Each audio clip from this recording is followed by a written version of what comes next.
The coffee shop smelled of burnt espresso and rain-soaked pavement. Natalie Wong's fingers trembled as she set down her cup, the ceramic clicking against the wooden table louder than it should have been. "Would you have dinner with me tonight?" Oliver Emerson's question hung in the air between them, transforming the bustling morning crowd into white noise. For 6 months, they'd danced around this moment. Morning pleasantries. Conversations about weather, then books, then life. His tailored suits. Her soil-stained fingernails. 2 worlds that had no business colliding. Yes. The word escaped before she could overthink it. Oliver's face lit up with genuine shock, and Natalie found herself laughing at the expression on this man who reportedly owned half the city's skyline. "Don't look so surprised. Did you think I'd say no?" Oliver leaned back, and for the first time since she'd known him, his polished confidence cracked. "Honestly? Yes. I've been working up the courage for weeks." The confession made her pulse quicken. Oliver Emerson, the face in business magazines, nervous about asking out a florist. It felt impossible and entirely real at the same time. 7 o'clock, he said. "I can pick you up at your shop." 7 sounds perfect. Back at her flower shop, Natalie's hands moved on autopilot through tulip arrangements. Her assistant Penny noticed immediately. "Spill it." "Oliver asked me out." Penny's eyebrows shot up. "The Oliver Emerson? About time." "It's probably nothing," Natalie said, though her stomach betrayed her with flutters. "Just dinner with a man worth $500 million, Penny added casually. "Who's been finding excuses to buy flowers every week despite having an assistant who could do it for him?" Natalie frowned. "How do you know how much he's worth?" "Google exists, boss. I looked him up after the 3rd time he spent 20 minutes asking about orchid care." Heat crept up Natalie's neck. Oliver had never announced his wealth. She'd pieced it together gradually from overheard phone calls about million-dollar decisions made with casual authority. "I don't care about his money." "Of course not," Penny agreed with a knowing smile. "You care about how he listens when you talk about flowers like it's the most fascinating subject on earth." At 6:30, Natalie stood in her apartment above the shop, staring at her reflection. The emerald dress complemented her olive skin. Simple. Nothing that screamed trying too hard. Her phone rang. Oliver's name flashed on the screen. "Please don't be canceling." "Hello? Natalie. I'm outside your shop, but I realize I'm early." "No rush at all." Relief flooded through her. "I'll be down in 5 minutes." When she emerged from the side entrance, Oliver was leaning against a midnight blue Aston Martin, looking both out of place and perfectly natural on her modest street. His dark suit had no tie, the top buttons of his white shirt undone just enough to suggest ease without sloppiness. His eyes widened as she approached. "You look beautiful." "Thank you." She felt suddenly shy. "Nice car." Oliver glanced at it as if seeing it for the first time. "Too much. I debated taking something less ostentatious." She smiled. A little impressed. "But more by the parallel parking. That takes skill." His shoulders relaxed as he opened the passenger door. "My greatest achievement to date." The restaurant overlooked the harbor, intimate and elegant without being stuffy. As they were seated at a secluded table by the window, Natalie noticed the maitre d's deferential manner toward Oliver. "Do you come here often?" "I own the building," Oliver replied, then quickly added, "but the chef is the real star. His grandmother's recipes are untouchable." They ordered wine. The conversation flowed easily, naturally, as it always had. Oliver asked about her shop's beginnings, and Natalie found herself sharing stories she rarely told. How she'd scraped together savings from 3 jobs. How her father had called it a waste. How proving him wrong had been sweeter than any success. "What about you?" she asked. How does someone end up owning half a city by 40? Oliver's expression flickered, something dark passing behind his eyes. 38, actually. And it's not as glamorous as it sounds. Try me. He swirled his wine, studying the deep red liquid. My father built the company. I inherited the empire and the enemies that came with it. Enemies? Business is war by other means, Natalie. People smile at you while plotting your destruction. His voice had gone cold, distant. You learn not to trust anyone. That sounds lonely. Oliver looked up at her, and the vulnerability in his gaze made her chest tighten. It is. Which is why someone like you feels like fresh air. Before she could respond, his phone buzzed. He glanced at it and his entire demeanor shifted. The warmth drained from his face, replaced by something hard and unreadable. I'm sorry. I have to take this. He stood and walked toward the restaurant's entrance, his voice too low to hear but his body language screaming tension. Natalie watched through the window as he paced, one hand running through his dark hair in obvious agitation. When he returned 5 minutes later, his smile didn't reach his eyes. Everything okay? She asked. Fine. Just business. He flagged down the waiter. I'm sorry, but something's come up. I need to cut the evening short. Disappointment crashed through her, but she kept her expression neutral. Of course. I understand. The drive back was quiet, the earlier ease replaced by awkward tension. When Oliver pulled up outside her shop, he turned to her with genuine regret in his eyes. Natalie, I'm sorry. This wasn't how I wanted tonight to go. It's fine. Really. It's not. He reached out, his hand covering hers. Can I make it up to you? Tomorrow night? She should say no. Every instinct screamed that whatever had interrupted their evening was a warning sign. But looking at him, at the way his jaw was set with determination and something that looked like fear, she found herself nodding. Tomorrow night. Relief washed over his features. Thank you. She climbed out of the car, and as she watched him drive away, her phone buzzed. An unknown number. Stay away from Oliver Emerson. He's not who you think he is. You're in danger. Natalie's blood turned to ice as she read the message again. Her hands shook as she looked up at the empty street, suddenly aware of every shadow, every sound. Another buzz. Check the news. Search Emerson Industries scandal. Then ask yourself if you really want to be his next victim. With trembling fingers, Natalie pulled up her browser and typed the words. The headline that appeared made her knees weak.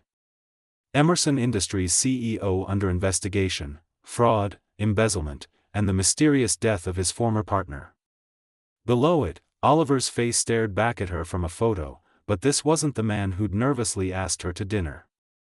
This was someone else entirely. Cold. Calculating. Dangerous. And she'd just agreed to see him again tomorrow. Natalie didn't sleep. She spent the night scrolling through article after article, each one painting Oliver Emerson as a monster in expensive suits. Business partner dead under suspicious circumstances. Millions missing from company accounts. Federal investigation ongoing. By dawn, her eyes burned and her coffee had gone cold. The shop opened in 2 hours, and she had a decision to make. Her phone buzzed. Oliver. Good morning. Still on for tonight? I promise to make it perfect. Her fingers hovered over the keyboard. She should cancel. Block his number. Pretend the last 6 months had never happened. Instead, she typed, "We need to talk." Coffee shop. Noon. His response came immediately, "I'll be there." The morning crawled by in a haze of customer interactions and Penny's concerned glances. At 11:45, Natalie locked the shop and walked the 3 blocks to the coffee shop where this had all started. Oliver was already there, sitting in their usual corner. He stood when he saw her, but the smile died on his lips when he read her expression. "Natalie?" She sat without greeting him. "I got a text last night. After you dropped me off." His jaw tightened. "What kind of text?" "The kind that told me to search your name. To read about the scandal. About your dead partner." She watched his face carefully. "About the investigation." Oliver closed his eyes, and when he opened them, they were filled with something that looked like resignation. "I was going to tell you." "When? After the second date? The third?" Her voice shook. "Or were you just going to keep lying by omission?" "I never lied to you. You let me believe you were just a successful businessman. Not someone under federal investigation for fraud and possible murder." The word murder hung between them like a blade. Oliver leaned forward, his voice low and intense. "Marcus Chen was my best friend for 20 years. He was my business partner, my confidant, the best man at my wedding. I didn't kill him, Natalie. I would have died for him." "Your wedding?" The detail caught her off guard. "I'm divorced. 3 years now." His hands clenched on the table. "My ex-wife left me the day the investigation started. Took half my assets and disappeared. She was smart. Maybe she knew something I don't." Oliver's laugh was bitter. "She knew I was being framed, and she didn't care. The scandal was bad for her image." Natalie studied his face, searching for deception and finding only exhaustion. "Framed by who?" "That's what I've been trying to figure out for 18 months. He ran a hand through his hair. Someone moved money out of company accounts using my access codes. Someone arranged a meeting between Marcus and me at my lake house. And someone made sure Marcus died in a fall that looked suspicious enough to point fingers at me without leaving enough evidence to charge me. Why would someone do that? Because Emerson Industries is worth $3 billion. Because there are people who want me destroyed." His eyes locked onto hers. "And because Marcus discovered something the night he died. Something he was going to tell me. Something that got him killed." The coffee shop felt too small suddenly, the air too thick. "The person who texted you," Oliver continued, "they're trying to scare you away. Which means they're watching me. Watching us." Cold fear trickled down her spine. "You brought danger to my door." "I know." His voice cracked. "That's why I should walk away. Why I tried to stay away from you for months. But, Natalie, you made me feel human again. You made me remember what it's like to want something beyond survival." She wanted to leave. Every logical cell in her body screamed to run. But she'd built a life from nothing, fought her way through every setback, and she'd learned to read people. The man sitting across from her was many things, but he wasn't a murderer. "Show me proof," she said quietly. "Show me you're telling the truth." Oliver pulled out his phone, hesitated, then slid it across the table. "My entire digital life. Bank records, emails, security footage from that night. My lawyer says I'm insane to show anyone, but I need you to believe me." For the next hour, Natalie scrolled through documents. Financial records that showed the fraudulent transfers had been made while Oliver was in another country, verified by passport stamps and hotel records. Emails between him and Marcus, planning to expose someone within the company. Security footage from the lake house showing Oliver arriving 30 minutes after Marcus's estimated time of death. "The police have all of this?" she asked. "Yes.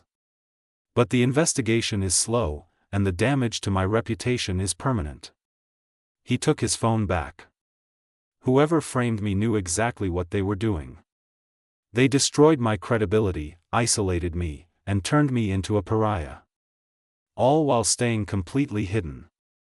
"What did Marcus discover?" "I don't know. He called me that night, said he'd found proof of embezzlement going back 5 years. Said it was someone close to us. Someone we trusted. Oliver's voice dropped to barely above a whisper. He was going to bring documents to the lake house. But when I arrived, he was already dead, and the documents were gone. Natalie's mind raced. Who else had access to your codes? Only 3 people. My former CFO, who retired 6 months before this started and moved to Italy. My executive assistant, Elena, who's been with me for 15 years. And Marcus himself. Your assistant. Elena. Where is she now? Still working for me. She's been loyal through everything. Oliver paused. Why? Because someone close enough to know your codes, your schedule, your relationship with Marcus would be the perfect inside person. Natalie felt her florist's mind, trained to see patterns in chaos, beginning to connect pieces. Have you investigated her? Oliver's expression shifted. My lawyers looked into everyone. Elena's finances were clean. Were they? Or were they just careful?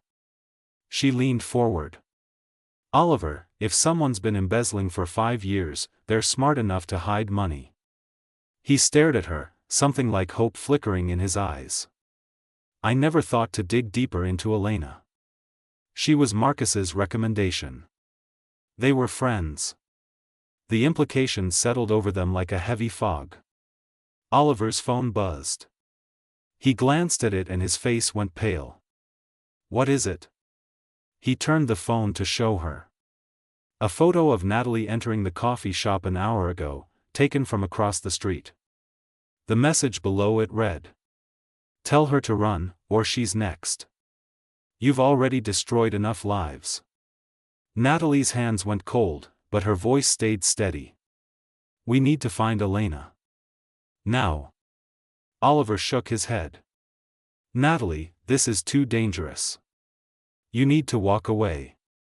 I'm already in it. She met his gaze with steel in her own.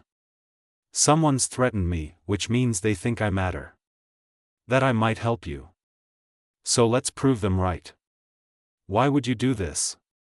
You barely know me. She thought about her father's dismissal, every person who'd underestimated her, every fight she'd won by refusing to back down. Because I've spent my whole life being told what I can't do, what I'm not capable of. And I'm done being intimidated. A slow smile spread across Oliver's face, the first genuine one she'd seen since the night before. You're extraordinary. I'm stubborn. She stood. Now let's go find your assistant before whoever's watching us realizes we're onto them. As they left the coffee shop, Natalie felt eyes on her back. Somewhere in the shadows, someone was watching. Someone who'd killed once and wouldn't hesitate to do it again. But for the first time in 18 months, Oliver Emerson wasn't facing the darkness alone.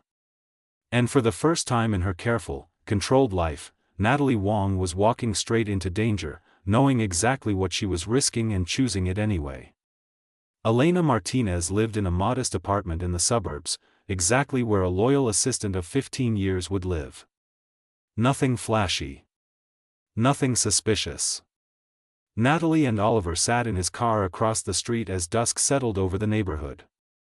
They'd spent the afternoon digging through public records, following paper trails that led nowhere and everywhere at once. Her bank accounts are clean, Oliver said, scrolling through his phone. No unusual deposits. No offshore accounts my investigators could find. What about property? Investments under a different name? Nothing. Natalie watched the dark windows of Elena's apartment. Then we're missing something. People don't commit fraud for 5 years and have nothing to show for it. Oliver's phone buzzed. He glanced at it and swore under his breath. What? Elena just texted. She's at the office, working late. Said she needs to talk to me about something urgent. They looked at each other, the same thought passing between them. It's a trap, Natalie said. Or it's a confession. Oliver's jaw set with determination. Either way, I'm going. Then I'm coming with you. Absolutely not. Oliver. She turned to face him fully. If it's a trap, you need a witness. Someone who can call for help if things go wrong. And if it's a confession, you need proof that won't be dismissed as a bitter employer turning on his assistant. He stared at her, conflict warring across his features. Finally, he nodded. Stay behind me. If anything feels wrong, you run. Promise me. I promise. The drive to Emerson Industries took 20 minutes. The building was a glass and steel monument to success, mostly dark except for scattered lights from late workers. Oliver's private elevator took them directly to the executive floor. The hallway was silent, their footsteps muffled by expensive carpet. Light spilled from under Oliver's office door. He pushed it open slowly. Elena Martinez sat behind his desk, her usually perfect posture relaxed, almost casual. She was 45, elegant in a way that spoke of old money hidden behind a middle-class facade. Her dark hair was pulled back, and her eyes were cold as winter. Oliver, she said, smiling.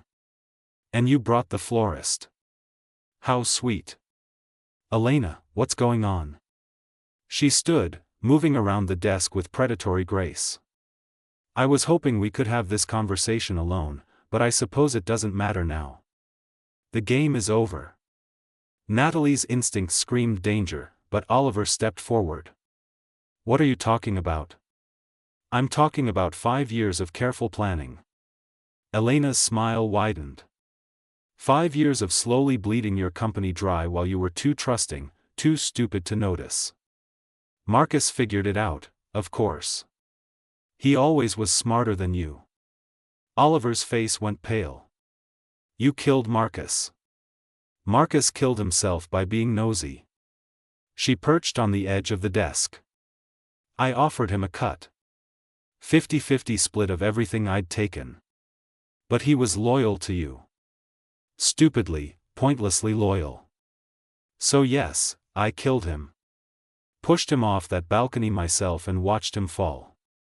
The casual confession made Natalie's blood run cold. Why? Oliver's voice broke. I trusted you. I gave you everything. You gave me scraps, Elena spat, her composure cracking.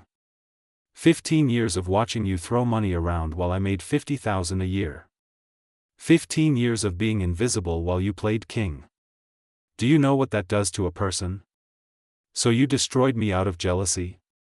I destroyed you because you deserved it. She pulled a gun from the desk drawer, her hand steady. And because with you in prison for fraud and murder, I'd have had time to drain the company completely and disappear. Natalie grabbed Oliver's arm, ready to run, but Elena laughed. Don't bother. The elevators are locked. The stairs are locked. This entire floor is sealed. She gestured with the gun. I've been planning this moment for months. The moment you finally figured it out, and I could tie up the last loose ends. The investigation will find the truth, Oliver said, his voice steady despite the weapon pointed at them. Will they? I have your access codes, your signatures on forged documents, security footage I edited myself. Marcus's death is pinned on you so perfectly that even I'm impressed. Elena's eyes gleamed with malice. And when they find you and your little girlfriend dead in your office, it'll look like a murder-suicide. The desperate CEO, cornered by his crimes, taking one last victim before ending it all. Natalie's mind raced. The office had no other exits. The windows didn't open.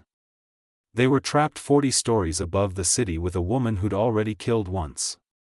You won't get away with this, Natalie said, surprised by the steadiness in her own voice. I already have. Elena pointed the gun at Oliver. Say goodbye, Oliver. At least you'll die with someone who believed in you. That's more than most people get. Her finger tightened on the trigger. Oliver moved before Natalie could process it. He shoved her backward, hard, sending her sprawling behind a leather couch as the gun fired. The sound was deafening in the enclosed space. "Oliver!" Natalie screamed. But Oliver wasn't hit. He'd lunged sideways, rolling behind his desk as Elena fired again, the bullet embedding in the wood paneling. "You always were dramatic," Elena snarled, advancing. Natalie's hand closed around a heavy crystal award on the coffee table. As Elena passed the couch, Natalie surged upward and swung with all her strength. The crystal connected with Elena's wrist. The gun clattered across the floor. Elena whirled, her face contorted with rage, and backhanded Natalie hard enough to send her spinning. Stars exploded across her vision as she hit the floor. Through blurred eyes, she saw Oliver tackle Elena. They crashed into the desk, papers and glass flying. Elena was smaller but fought with vicious desperation, her nails raking across Oliver's face. Natalie crawled toward the gun, her head pounding. Her fingers had just closed around the cold metal when she heard the sickening crack of bone. Elena had driven her elbow into Oliver's ribs. He gasped, his grip loosening, and Elena grabbed a letter opener from the desk, raising it high. "No!" Natalie raised the gun, her hands shaking. "Stop!" Elena froze, the letter opener inches from Oliver's throat. Slowly, she turned to look at Natalie, and smiled. "You won't shoot. You're a florist. You arrange pretty things and smile at customers. You're not a killer." Natalie's finger rested on the trigger. Every instinct screamed to prove Elena wrong, to protect Oliver, to end this. But Elena was right. She couldn't do it. The smile on Elena's face widened in triumph. Then Oliver's hand shot out, grabbing Elena's ankle and yanking hard. She fell backward, her head striking the corner of the desk with a sound that would haunt Natalie's dreams. Elena crumpled to the floor, unconscious, blood pooling beneath her dark hair. For a moment, neither of them moved. Then Oliver pulled himself up, wincing, and crossed to Natalie. He took the gun gently from her trembling hands. "It's over," he said softly. But as he pulled out his phone to call the police, Natalie looked at Elena's unconscious form and realized something that made her stomach turn. This wasn't over. This was just beginning. Because somewhere in this building, in Elena's files, in her computer, was evidence that could clear Oliver's name. Evidence Elena had been too confident to destroy because she'd never thought she'd be caught. And as Oliver spoke to the emergency dispatcher, reporting the attack, requesting police and an ambulance, Natalie made a decision that would change everything. She moved to the computer on Oliver's desk, still logged in under Elena's credentials from when she'd been sitting there, waiting to kill them. "Natalie, what are you doing?" "Finding the truth," she said, her fingers flying across the keyboard. And there it was. Folder after folder of documents. Offshore accounts in 3 different countries. Forged signatures. Communication with a shell company. And most damning of all, security footage from the lake house that night showing Elena pushing Marcus Chen over the balcony railing while he struggled against her. "Oh my God," Oliver breathed, reading over her shoulder. "This is everything. This clears me completely." Natalie was about to respond when Elena's eyes snapped open behind them. "Clever girl," Elena rasped, blood trickling from her mouth. But not clever enough. She pulled a small device from her pocket and pressed a button. Somewhere in the building, an alarm began to wail. "Fire system," Elena smiled, her teeth red with blood. "Set to lock all exits and fill this floor with halon gas in 3 minutes. Used for computer fires. Very effective. Very deadly to humans." She pressed the button again, and the lights went out, plunging them into darkness lit only by the city glow through the windows. "You wanted the truth?" Elena's laugh echoed in the blackness. "Now you'll die with it." The hiss of gas began. Somewhere in the walls, a serpent's whisper promising death. The hiss of halon gas grew louder, filling the darkness with the promise of suffocation. Natalie's lungs already felt tight, whether from fear or the first wisps of the deadly chemical, she couldn't tell. "The override," Oliver said, his voice urgent in the blackness. "There has to be an override panel." Elena's laugh drifted from somewhere near the floor. "There is. In the hallway. Behind locked doors you can't open. Enjoy your last few minutes together." Oliver grabbed Natalie's hand, pulling her toward the windows. His phone's flashlight cut through the darkness, illuminating the floor-to-ceiling glass panels. 40 stories of nothing between them and the street below. "We can't break these," Natalie said, her throat constricting. "They're reinforced." "I know." Oliver was pulling off his jacket, wrapping it around his fist. "But maybe we can crack one enough to let air in. Buy us time." He swung hard. The glass shuddered but held. Again. Again. His knuckles split, blood seeping through the fabric. Behind them, Elena had gone silent. Unconscious again, or worse. Natalie couldn't bring herself to check. The gas was thicker now. Each breath burned slightly, and her vision swam despite the darkness. "Oliver, stop." She pulled his arm down. "You're just wasting oxygen." He turned to her, his face ghostly in the phone's light. Blood trickled from the cut on his cheek where Elena had scratched him. "I'm not letting you die because of me. This isn't your fault." "It is. All of it." His voice cracked. "Marcus died because of me. Because I built something people wanted to destroy. And now you're going to die because I was selfish enough to want you in my life." Natalie cupped his face, forcing him to meet her eyes. "Listen to me. I chose to help you. I chose to come here tonight. Whatever happens, that was my choice." The gas was definitely thicker now. Her head felt light, disconnected from her body. Oliver swayed slightly, catching himself against the window. "There's another way," he said suddenly. "What?" He pulled her close, his lips near her ear. "The ventilation system. It connects every floor. If we can get into the ducts, we can reach a different floor, trigger an alarm there. The vents are in the ceiling. How do we reach them?" Oliver's flashlight swept the room, landing on the heavy oak desk. "We stack furniture. Build up." They moved fast, adrenaline fighting against the encroaching chemical. The desk. The couch. 2 chairs stacked precariously on top. Oliver climbed first, his movements growing sluggish. At the top, he pushed against the ceiling vent. It didn't budge. It screwed in. His words came slower now, slurred. "Need something to pry it."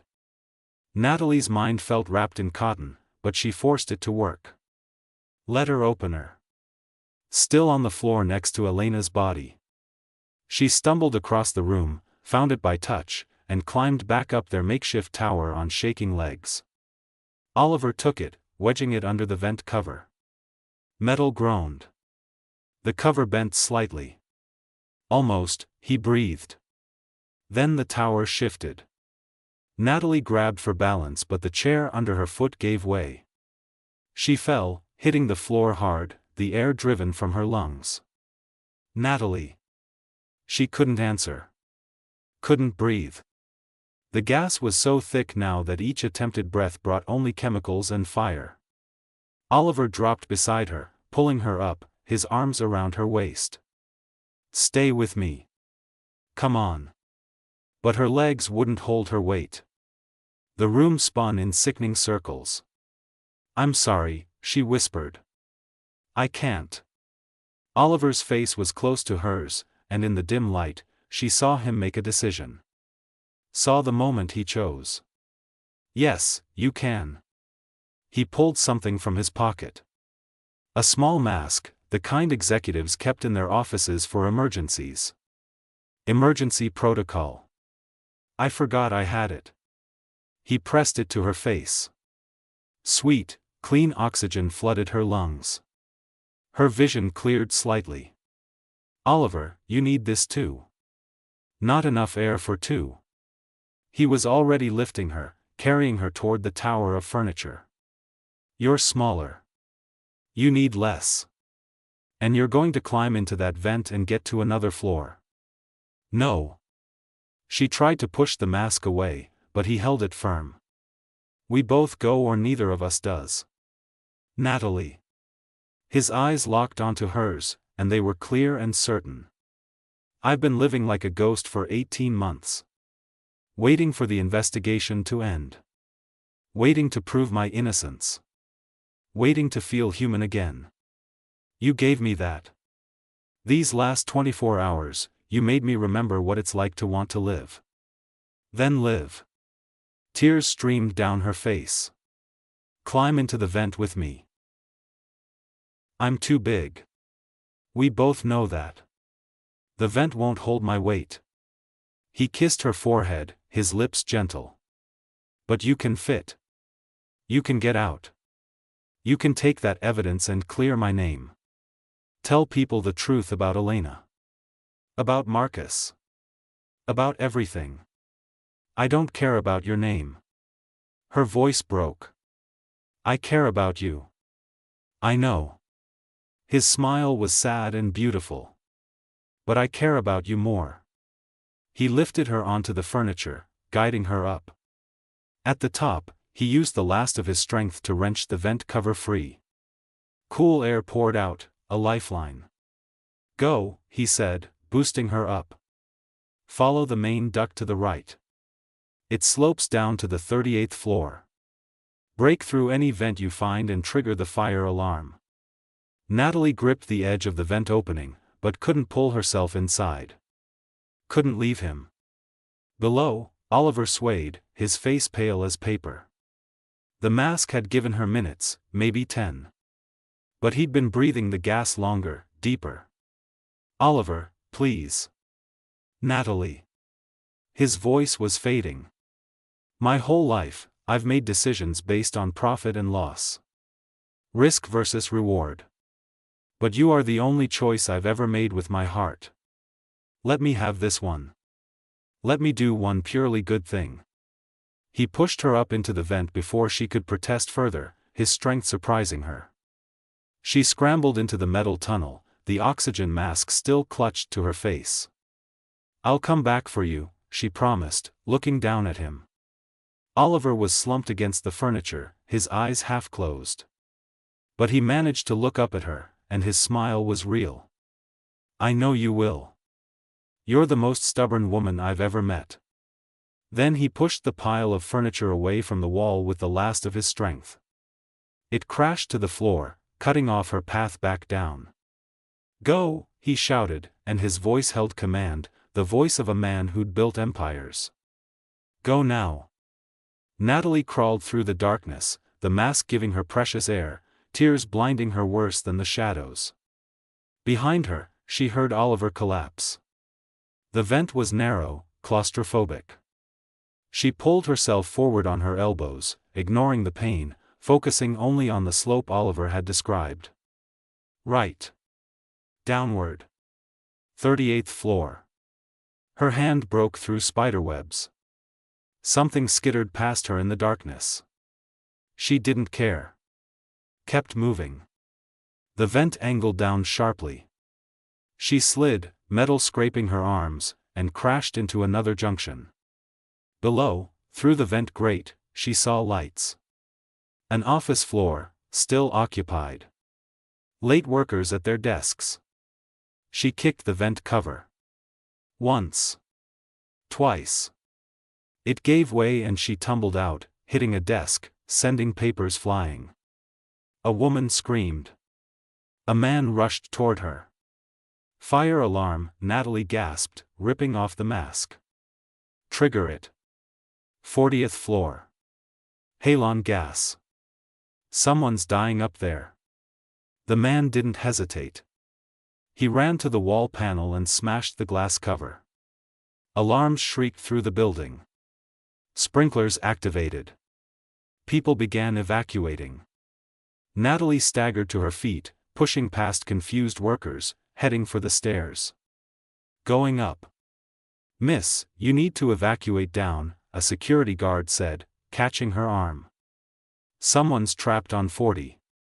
The gas dash. Emergency teams are on their way. You need to get out." "No." She wrenched free, adrenaline giving her strength. "No, I'm going back." She hit the stairwell running, taking steps 2 at a time. Her lungs burned. Her legs screamed. She didn't stop. 39th floor. 40th floor. The stairwell door was locked. She pounded on it, screaming Oliver's name. Then hands were on her shoulders, pulling her back. Firefighters in full gear, rushing past her with oxygen tanks and equipment. "Oliver Emerson," she gasped. "His office. He's dash. We've got it, ma'am. Let us do our job." She watched them break through the door, disappear into the smoke that billowed out. Minutes stretched into hours. Natalie sat on the stairs, her head in her hands, replaying every moment. Every choice. The decision to help him. The decision to go to his office tonight. His decision to give her the mask. She'd found her courage in him. Found strength she didn't know she had. And now he might be dead because of it. Footsteps echoed in the stairwell. She looked up to see firefighters emerging, carrying a stretcher between them. Oliver lay motionless, an oxygen mask over his face. His skin was gray, his chest barely moving. But moving. "Is he dash?"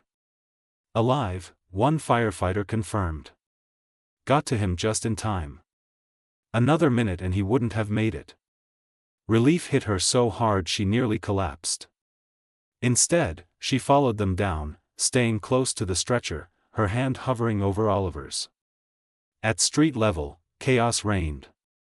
Police cars, ambulances, fire trucks.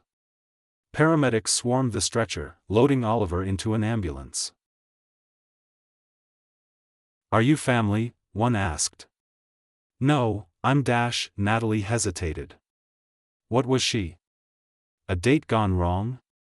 A woman who'd known him for 6 months? Someone who'd almost died with him? "I'm Natalie," she said simply. The paramedic nodded. "You can ride with us." In the ambulance, as they raced toward the hospital, Oliver's eyes fluttered open. He saw her and tried to smile around the oxygen mask. "Stubborn," he mouthed. She took his hand, squeezing gently.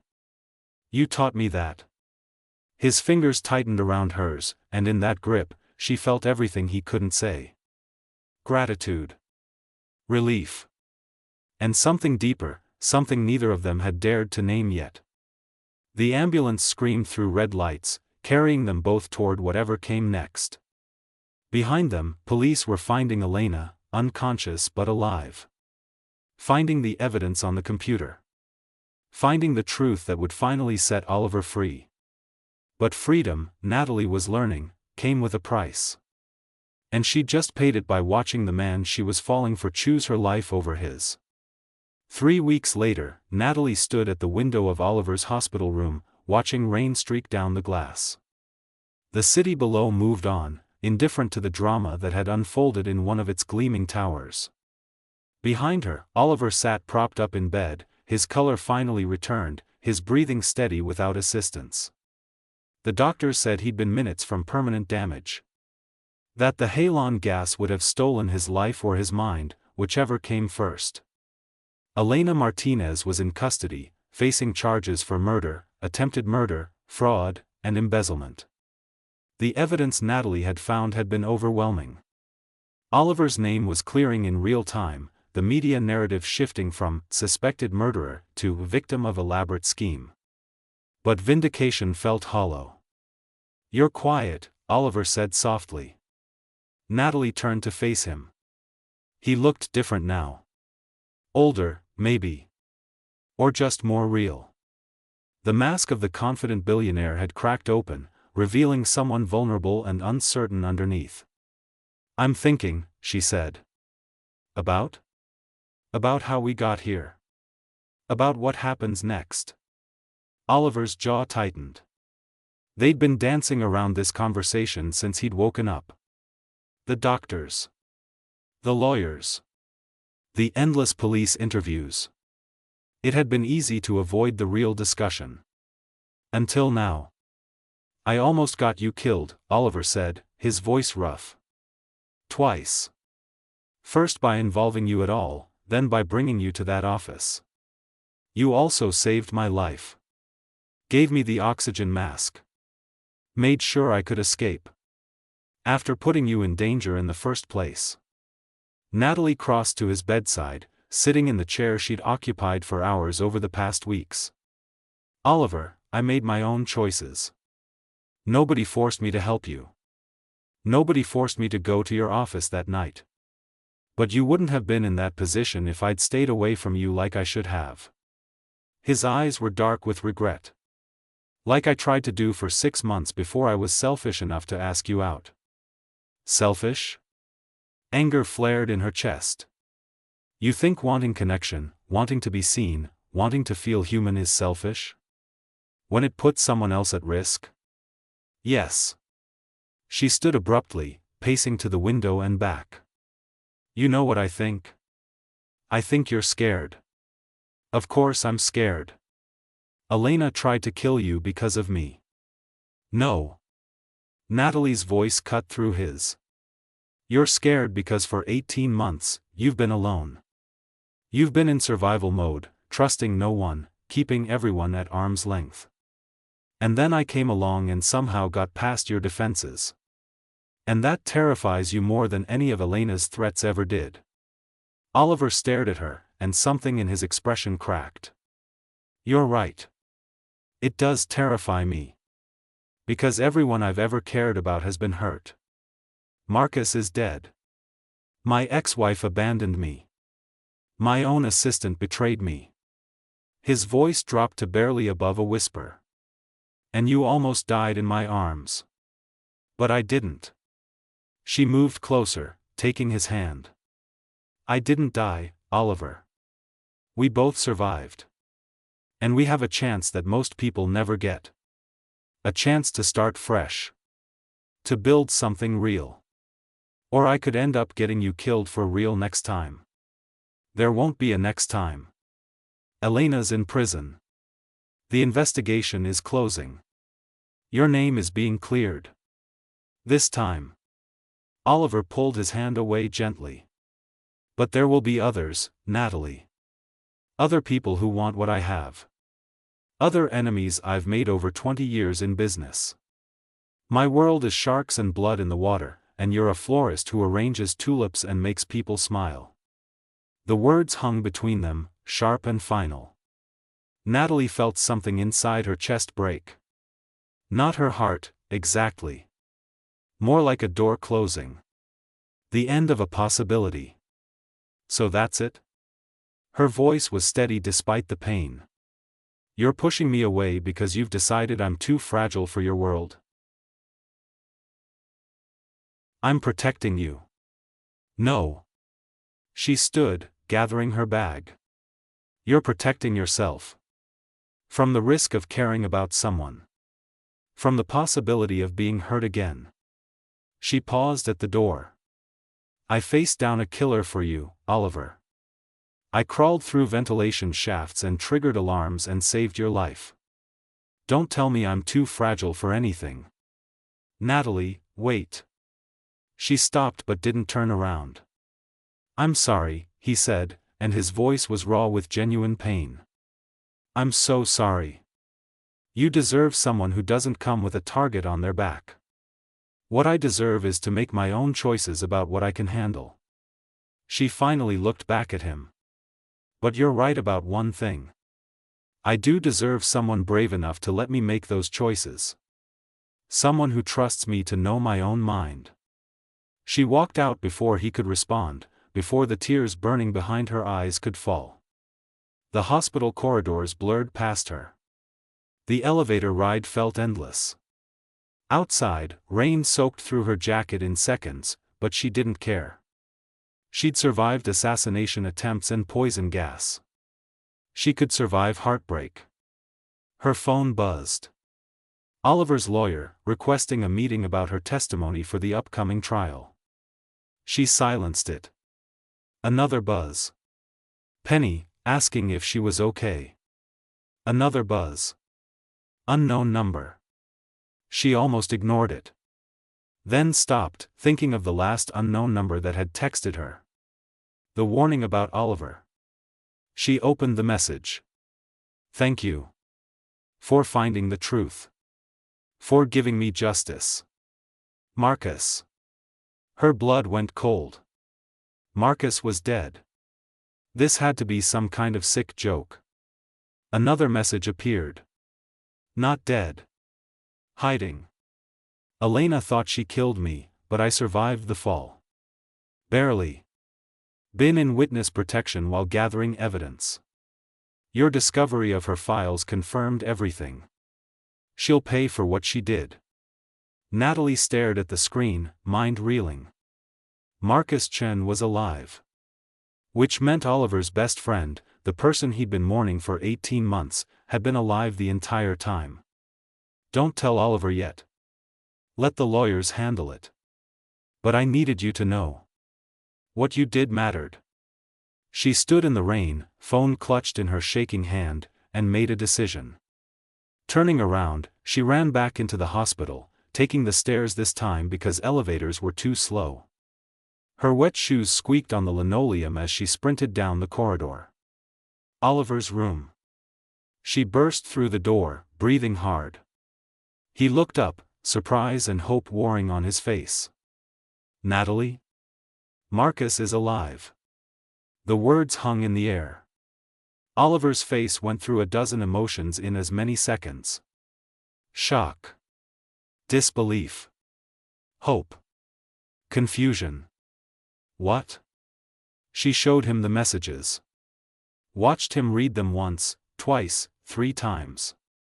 Watched tears slip down his cheeks as the reality settled in. He's alive, Oliver breathed. Marcus is alive. He's alive because you never stopped looking for the truth. Because you refused to accept Elena's version of events. Natalie sat on the edge of his bed. And I'm alive because you gave me your oxygen mask. Because you chose me. Oliver looked at her, his eyes red-rimmed but clear. I was trying to protect you. I know.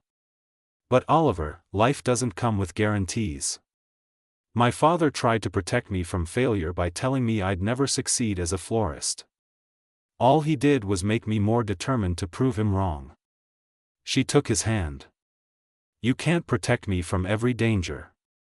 But you can trust me to be strong enough to handle what comes.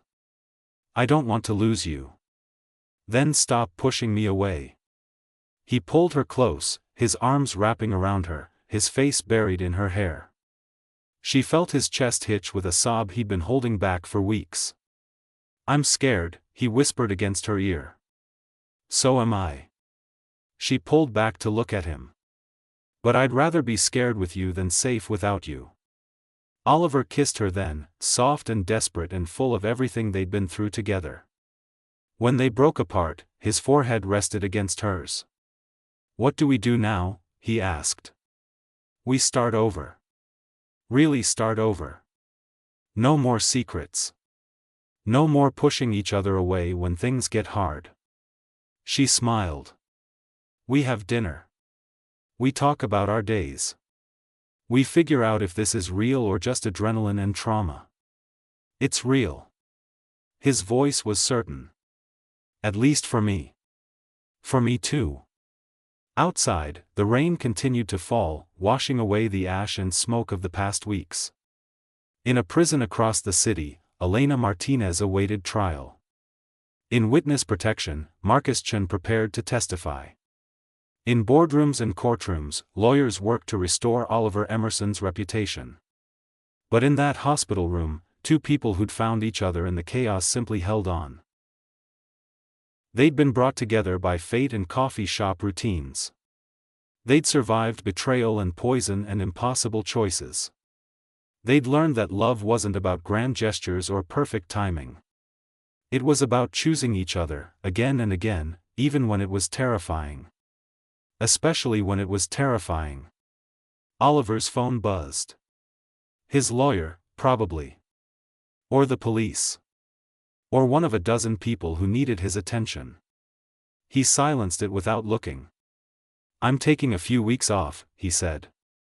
"When I get out of here. Maybe we could close your shop for a bit. Go somewhere quiet. Somewhere without corporate intrigue or attempted murder." "Exactly." Natalie laughed, the sound surprising both of them. After everything, she could still laugh. They both could. "I know a place," she said. "A small coastal town. They have a farmer's market on Sundays. I could teach you about flowers. Really teach you, not just the stuff you pretended to care about to have an excuse to talk to me." Oliver grinned. "I did care about the orchids. You bought 6 of them and killed 5. The 6th one is still alive. Because Penny's been watering it." They fell into easy banter, the kind that spoke of friendship as much as attraction. The kind that might, given time and effort and continued bravery, transform into something lasting. Outside the window, the sun broke through the clouds, painting the rain-soaked city in shades of gold and amber. The world was full of dangers and betrayals, sharks circling and schemes unfolding. But it was also full of second chances. Of impossible survivals. Of morning coffee routines that turned into something worth fighting for. And as Natalie Wong and Oliver Emerson sat together in that hospital room, hands intertwined, watching the light return to the city below, they made a silent promise to each other. To be brave enough to try. To be honest enough to fail. To be stubborn enough to keep choosing each other through whatever came next. Because in the end, that's what love was. Not the absence of fear, but the courage to face it together. And they had proven, in fire and gas and desperation, that they had courage to spare. The end.